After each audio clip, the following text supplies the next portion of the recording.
Os 5 solas da Reforma Protestante formam um distintivo teológico dos reformadores em relação aos ensinamentos de Roma, e inclui o sola scriptura, solus Christus, sola fide, sola gratia e soli deo gloria.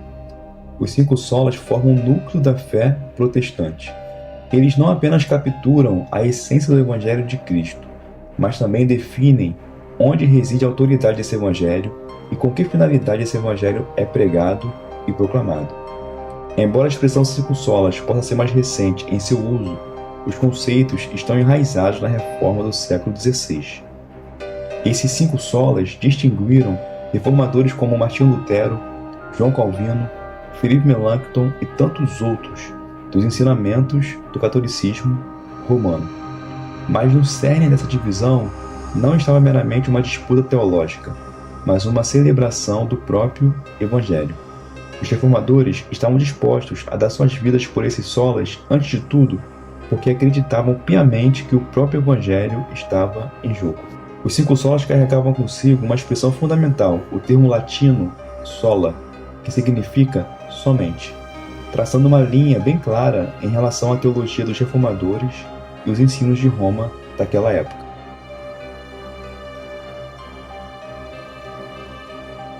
O primeiro ponto a ser analisado começa com a questão da autoridade.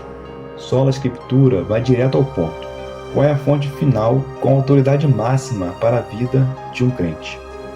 Sola Scriptura é a crença de que somente a Escritura, por ser a palavra inspirada de Deus, é a autoridade inerrante, suficiente e final para a Igreja.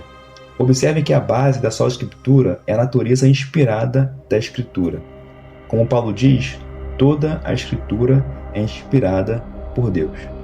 Isso não pode ser dito da tradição da Igreja, dos concílios ou dos líderes da Igreja, por mais importantes que sejam.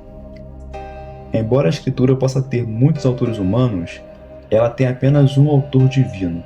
O Espírito Santo, Pedro nos diz, conduziu os autores bíblicos. Por essa razão, a Escritura também é inerrante, sendo a inerrância um corolário da inspiração. Inerrância significa que a Escritura é verdadeira, sem erro em tudo o que afirma. À medida que o Espírito Santo conduzia os autores bíblicos, ele assegurava que suas palavras humanas refletissem o seu próprio caráter. Portanto, a Escritura é verdade, porque o próprio Deus é verdade. Somente a Escritura é a nossa autoridade infalível e inerrante. Por fim, Sola Scriptura significa que somente a Escritura é nossa autoridade suficiente. Paulo não apenas afirma que toda a Escritura é inspirada por Deus, mas com base nisso, a Escritura é proveitosa para o ensino, para a repreensão, para a correção e para a educação na justiça, para que o homem de Deus seja perfeito e plenamente habilitado para toda boa obra. A Sola Scriptura nos ensina no final que todas as outras autoridades na vida cristã estão debaixo das Escrituras.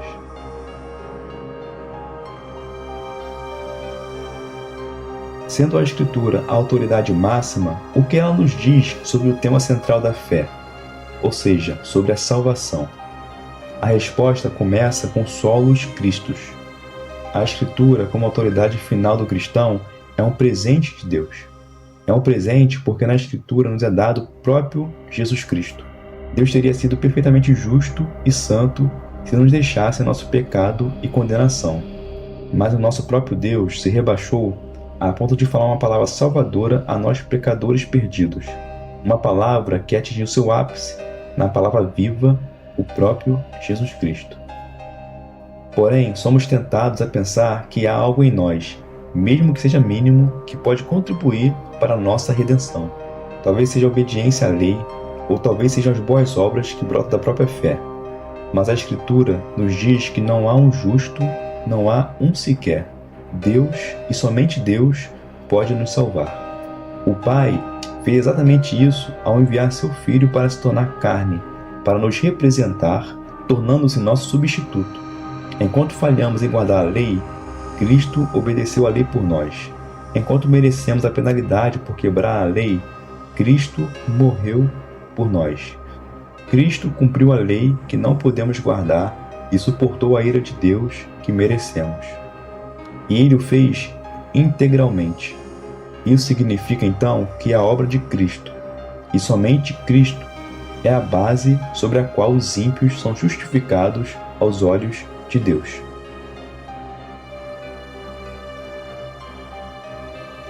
Mas como o crente recebe a redenção que Cristo realizou? Como essa salvação chega até nós? Pela fé e somente pela fé. Em vez de confiar em nós mesmos, confiamos em Jesus Cristo. Os reformadores adoravam falar de uma grande e maravilhosa troca. Cristo levou nossos pecados e sua penalidade na cruz, e em troca recebemos sua justiça perfeita e imaculada. Não apenas fomos perdoados e nossa dívida foi paga integralmente, mas também foi imputado à nossa conta o perfeito registro de obediência de Cristo. Isso significa então que Deus nos declara justos diante dele, não com base em algo em nós, mas apenas com base em uma justiça alheia, uma justiça que é externa a nós mesmos. E é claro que não é outra justiça senão a justiça de Cristo. A fé, então, é o instrumento pelo qual recebemos essa justiça. Pela fé em Cristo, aquele status abençoado em Cristo, que somente Deus pode conceder, nos é imputado. Por isso, Paulo adverte os cristãos de que ninguém será justificado pelas obras da lei, mas somente pela fé em Cristo.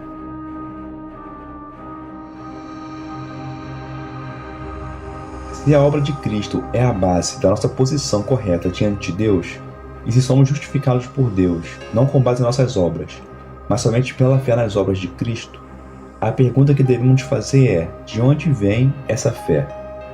Qual é a sua origem? E a resposta está na graça de Deus. A fé que nos salva é um presente, uma dádiva de Deus por nós, um ato de pura graça. Graça e somente a graça. Sola Gratia, no entanto, não se limita à nossa justificação, mas abrange toda a salvação, do início ao fim. De fato, a graça que nos salva é maravilhosa, como dizia John Newton. Maravilhosa porque não se origina em nós, mas provém da misericórdia de Deus na eternidade. Como diz Paulo, Deus nos escolheu nele antes da fundação do mundo. A eleição de Deus não depende da vontade ou do esforço humano, mas de Deus que tem misericórdia. Sua escolha, portanto, não está condicionada a nós.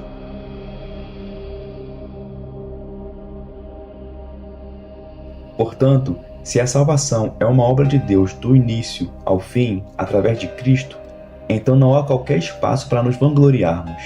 Toda a glória deve ser dada a Deus somente. Ele é o autor e consumador da nossa salvação. Então somente Ele deve ser engrandecido por sua graça soberana.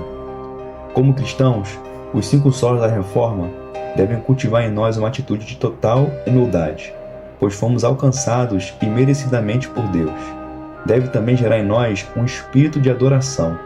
Deus deve ser louvado por tamanha salvação. E por último, deve moldar nosso modo de viver. Todos os nossos atos devem resultar na glória de Deus. A Deus toda a glória.